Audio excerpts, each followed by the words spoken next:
Sa gitna ng hagupit ng bagyong Kusing, mabilis na rumisponde ang mga tauhan ng Pasig City Police Substation 1 matapos makatanggap ng tawag sa Emergency Hotline 911 ukol sa panloloob sa Barangay Pineda sa Pasig City. Arestado ang sospek na si alias Archie, 44 anyos, matapos mahulihan ng mga ninakaw na gamit mula sa 3 biktima kabilang ang laptop, cellphone, alahas at iba pa. Nakita rin sa CCTV ang kasabwat nitong si alias John, 21 anyos, na kasalukuyang pinaghahanap pa.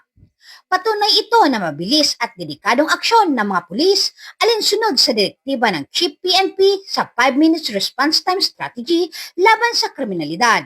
Isasampa naman ang kasong theft laban sa suspect sa Pasig City Prosecutor's Office. Mula dito sa Metro Manila, ako po ang inyong PNN correspondent, Patrolwoman Ivy Corporal, alagad ng batas, tagataguyod ng Balitang Pulis.